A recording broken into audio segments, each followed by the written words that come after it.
আসসালামু আলাইকুম। এসএসসি 2024 সালের পরীক্ষার্থীরা, তোমাদের এবার আইসিটিতে প্রচুর পরিমাণে ফেল চলে আসছে।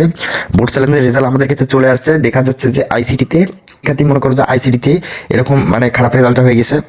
তো তোমাদের আইসিটিতে আমরা সম্পূর্ণভাবে দেখতেছি কি করা যায়। তোমরা আইসিটিতে যদি 1-2 নম্বরের জন্য শর্ট হয়, সেটা হচ্ছে শিক্ষা বোর্ড দিয়ে দিচ্ছে। তোমরা অবশ্যই যারা বোর্ড চ্যালেঞ্জ করেছো কোনো চিন্তা করবে না, অবশ্যই তোমাদের পাস করানো হবে, দেখিও ইনশাল্লাহ।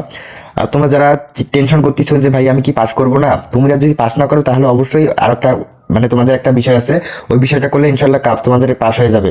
তো আইসিডিতে এবার অনেক পরিমাণে ফেল হয়েছে, আমি দেখলাম সকল বোর্ডেরই আইসিডিতে প্রচুর পরিমাণে ফেলের সংখ্যা। তো আইসিডিতে কেন এরকম ফেল হলো সকল বিষয় কিন্তু আমি জানিয়ে দিব। বোর্ডের অফিসারেরা কিন্তু বলেছে যে আইসিডিতে এখন সবচেয়ে বেশি ফেল আসছে, এখন কি করা যায় তারা একটা ব্যবস্থা গ্রহণ করবে।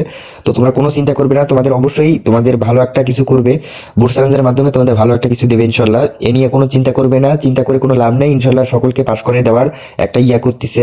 তো সকলে ইনশাল্লাহ পাস করবে, এ নিয়ে কোনো চিন্তা করবে না। আইসিটি আর হচ্ছে গণিত এমসিকিউটাতে অনেক খারাপ হয়েছে। এক্ষেত্রে দেখা গিয়েছে যে শিক্ষার্থীদেরকে 1-2 নম্বরের জন্য যদি ফেল চলে আসে, সেই ক্ষেত্রে তারা চেষ্টা করতেছে যে 1-2 নাম্বার তাদেরকে দেওয়ার জন্য। কারণ একটা বছর একটা শিক্ষার্থীর পিছনে অনেক একটা কঠিন বিষয়, সেই জন্য তারা কিন্তু সেই গ্রেস মার্কের সিস্টেমটা করতেছে। তো শিক্ষা বোর্ড সরাসরি এগুলো দেখতেছে। তো তোমরা যারা বোর্ড চ্যালেঞ্জ করেছো অবশ্যই তোমাদের রেজাল্টটা অতি শীঘ্রই দেওয়ার চেষ্টা করতেছে তারা। তো এই নিয়ে তোমরা কোনো চিন্তা করবে না, তোমাদের রেজাল্টটা অতি শীঘ্রই হাতে পেয়ে যাবে।